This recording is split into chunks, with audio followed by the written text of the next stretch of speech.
It was supposed to be a perfect evening, the kind of night couples dream about.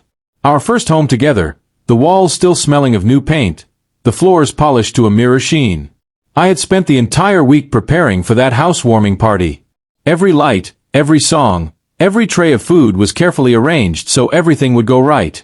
I wanted people to see us, to see her, and think, that's the couple who made it. But I didn't know then that by the time the night ended, that house wouldn't feel like a home anymore. It would feel like the place where everything finally broke. The guests started arriving around 7. Friends, co-workers, her family, all smiling, all bringing gifts and laughter. My wife, Emily, looked radiant that night, her red dress catching the light, her hair perfect, her laugh echoing through every corner. She was the center of attention, and I didn't mind. I loved seeing her happy. I thought this night would bring us closer after weeks of tension and small fights. I thought maybe, for once, we could just enjoy the life we built together. As the hours passed, the party grew louder, and so did Emily. A few drinks in, she was surrounded by her friends, giggling, tossing her hair, and teasing me across the room. It was all in fun at first, or so I thought. But then one of her friends, a loud, careless guy from her office, made a joke about how whipped I looked. Everyone laughed, even Emily. I tried to smile it off, but inside, something cracked. You can ignore disrespect from strangers, but not from the woman you share a bed with. A few minutes later, while I was talking to a neighbor near the kitchen, Emily stumbled over with her glass of wine, her voice carrying across the room. "There he is," she said loudly. "The man who can't even hang a painting without me supervising." Her friends laughed again. I forced a small grin, trying to diffuse it, but then she leaned closer, smirking. "Lighten up, babe," she said, giving my chest a playful shove. The wine sloshed, people stared, and I could feel the heat rising in my face. "Emily, that's enough," I said quietly, still trying to keep my voice calm. But she wasn't done. Maybe it was the alcohol.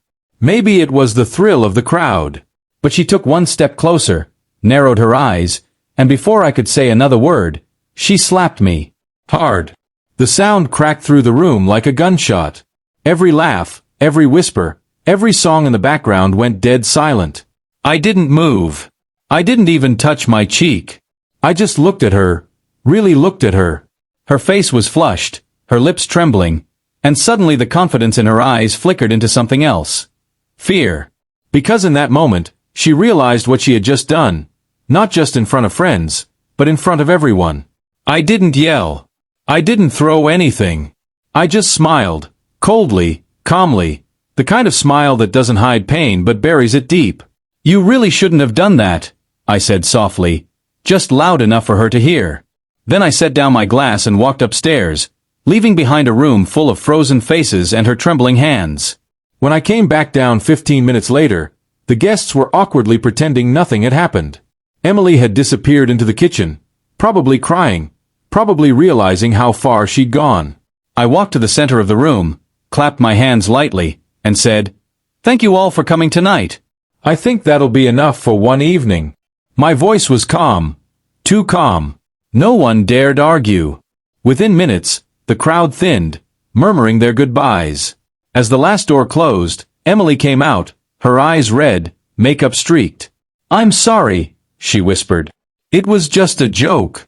I didn't mean." "Don't," I interrupted. My voice was flat.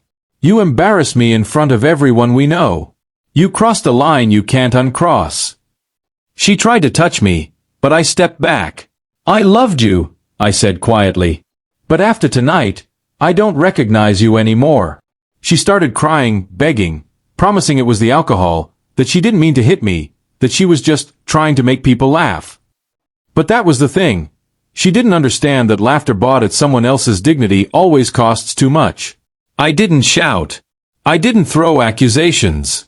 I just went upstairs, packed a small bag, and walked out of that house that was supposed to be ours. The next morning, she called. Dozens of times. Then texts, long ones, short ones, desperate ones. I didn't respond. Later that day, I posted a single photo, the front of the house, with the caption, "Some walls are better left behind." People understood. Some didn't. But she did. Weeks later, I heard she was seeing a therapist, that she'd quit drinking for a while, that she regretted everything. I don't know if that's true. I never looked back to find out. Because the truth is, that slap wasn't about anger or alcohol. It was about respect, and how easily she threw it away to impress a crowd. Now, whenever I think of that night, I don't feel hatred. Just clarity. Some people learn the value of love too late. Some think a marriage can survive any humiliation, until the person they humiliate decides to stand up and walk away. And for Emily, that housewarming party, the one that was supposed to celebrate our beginning, became the night that marked our end.